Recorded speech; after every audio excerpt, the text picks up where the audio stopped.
तो बोलता हूँ नौजवानों को कि आप जुड़िए अच्छे लोगों से, दबाव मत मानिए किसी का। जो आदमी पैदा हुआ है उसकी एक सांस भी ज़्यादा नहीं जी सकता है। हम लोग किसी की गुलामी करके नहीं जीना चाहिए कभी जीवन में।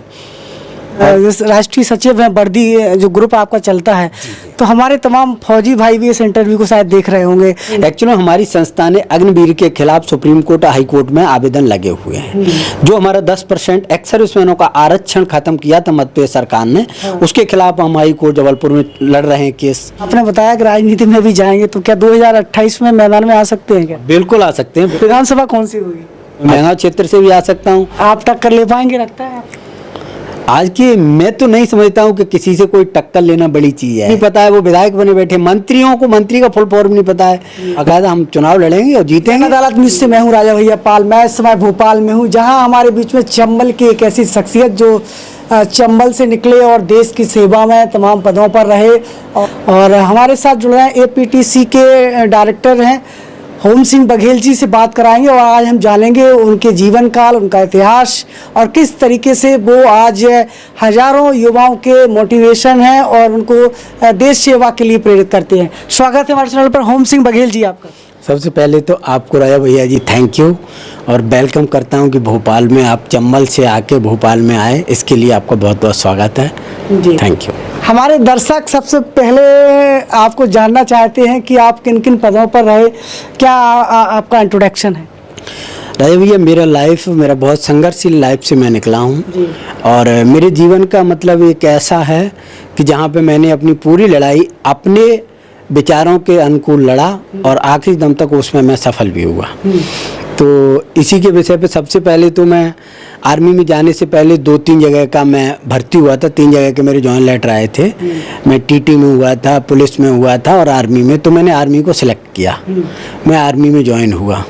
आर्मी में ज्वाइन होने के बाद मैं आर्मी रहते हुए राष्ट्रपति भवन से लेके और आपका सियाचिन ग्लेशियर और जम्मू कश्मीर वैली सब जगह मैं रहा, जहाँ पे 5% लोग पहुँच पाते फौज में रहते हुए। लद्दाख वहाँ पे भी मैंने 26 साल तक सेवा करी और 30 महीने तक मैं श्रीनगर कश्मीर वैली के अंदर रहा। और उसके बाद आने के बाद मैं रिटायरमेंट जैसे हो के आया, तो उसके बाद मैंने अपनी एक APTC के नाम से एकेडमी डाली, उसका मैं डायरेक्टर हूँ। और एक हमारी वर्दी नाम से एक संस्था है जिसमें army, navy, air force, police, paramilitary forces के सभी रिटायर्ड फौजी जुड़े हुए हैं, उसका मैं राष्ट्रीय सचिव भी हूँ। ये मेरा प्राथमिक इंट्रोडक्शन है। चंबल में आप किस जगह से आते हैं? चंबल से बेसिकली मेरा भिंड डिस्ट्रिक्ट में गोरमी के पास में गांव किशनपुरा पड़ता है। और वैसे मेरा बेसिकली तहसील गोरमी में भी रेसिडेंस है, वहाँ पे भी मेरा मकान है, वहाँ पे भी रहता हूँ। और गांव वैसे बेसिकली मेरा किशनपुरा है। अभी वर्तमान में भोपाल में हूँ, तो भोपाल का है। जी बिल्कुल।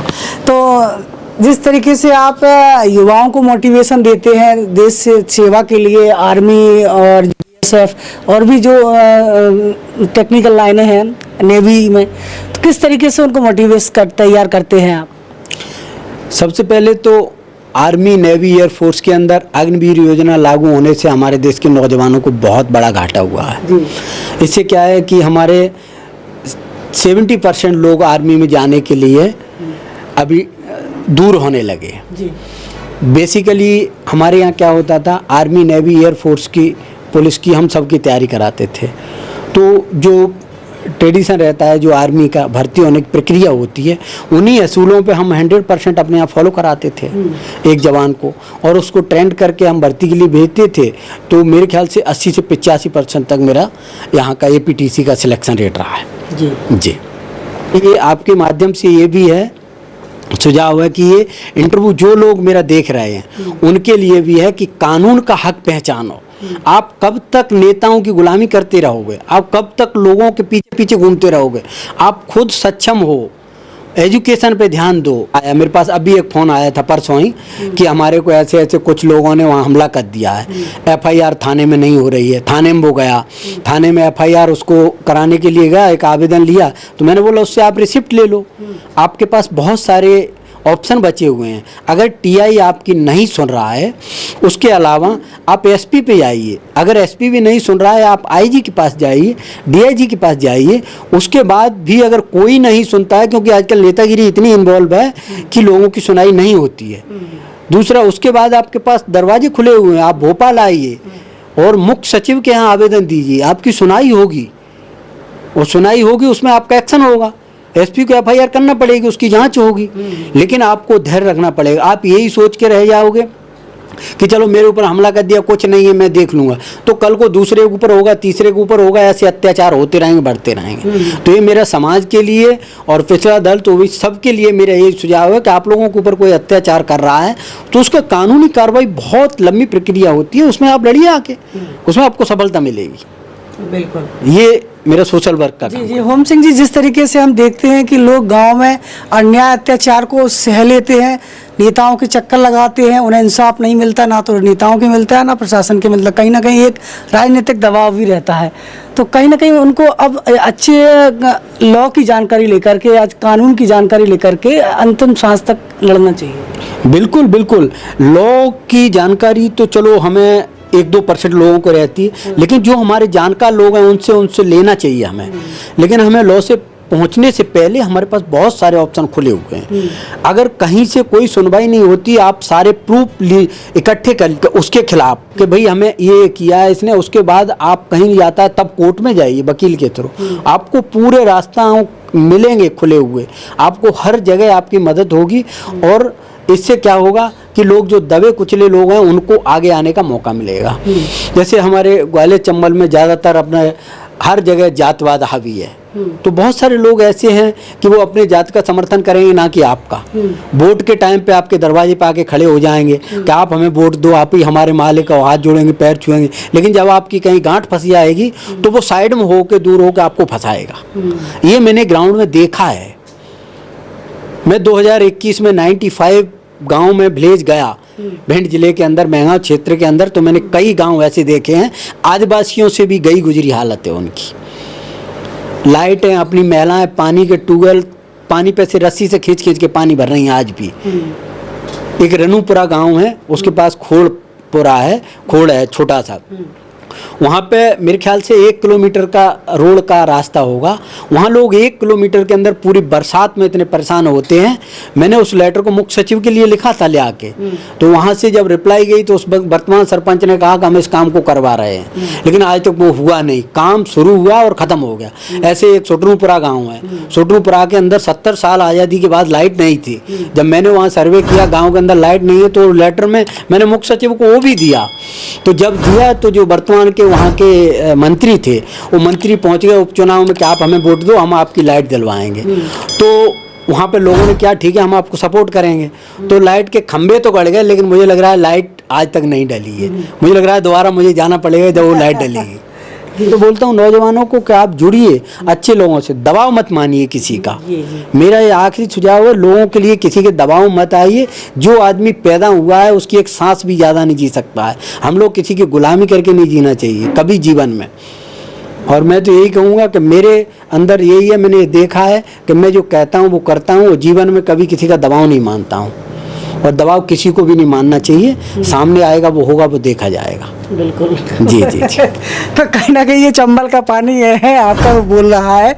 अगला सवाल करना चाहेंगे, आप राष्ट्रीय सचिव हैं वर्दी, जो ग्रुप आपका चलता है, तो हमारे तमाम फौजी भाई भी इस इंटरव्यू को शायद देख रहे होंगे, तो उन फौजियों के हित के लिए भी आपको कुछ ना कुछ आगे करना चाहिए। जिस तरीके से अग्निवीर योजना है, और भी फौज के तमाम लोगों की समस्याएं हैं। बहुत सुंदर आपने क्वेश्चन किया है, तो भूल ही गए थे। एक्चुअली हमारी संस्था ने अग्निवीर के खिलाफ सुप्रीम कोर्ट, हाई कोर्ट में आवेदन लगे हुए हैं।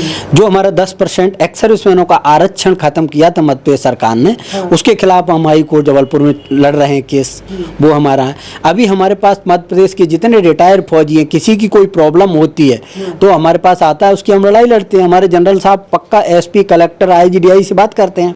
अभी एक ग्वालियर की घटना है, क्या नाम है, वो बघेल साहब हैं, उनका घर ग्वालियर डेवलपमेंट अथॉरिटी के अंदर उसका घर था। वहाँ पे 50 फीट की रोड निकल गई, 12 लाख का प्लॉट 1.5 करोड़ का हो गया।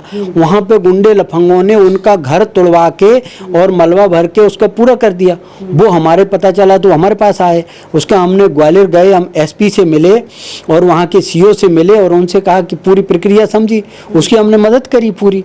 तो ऐसे बहुत सारे केस हैं, फौजियों के साथ बहुत सारी घटना होती है, क्योंकि फौजी क्या करता है, सिविल से दूर रहता है, उसको सिविल का इतना नॉलेज नहीं रहता है, क्योंकि वो एक 18 साल की उम्र में भर्ती हो जाता है और जब वो रिटायरमेंट होकर आता है तो मोस्टली 40 साल की उम्र रहती है। तो 20 साल जब यंग अवस्था में जो सीखने का समय रहता है वो पूरा ईमानदार और सच्चाई में निकाल देता है फौज में। जब वो यहाँ आता है तो यहाँ तो सारे चोर मिल जाते हैं, तो वो लूटने का काम शुरू कर देते हैं, बोले फौजी आ गया पहले इसको पकड़ो। तो ऐसे बहुत सारे केसेस हमारे पास आते हैं फौजियों के और वो लेते हैं। इसलिए क्या है, फौजी सही बात पे तुलता है और उसको लोग फ़ायदा उसका उठा के और अपने हिसाब से वो पूरा उसका वो ले लेते हैं। तो मेरा ये ex serviceman, army, navy, air force, police, paramilitary फोर्सों के लोगों से भी ये निवेदन है कि आप भी अपने कानून के हक अधिकार की लड़ाई लड़िए, क्योंकि आप हर चीज़ में सक्षम हो।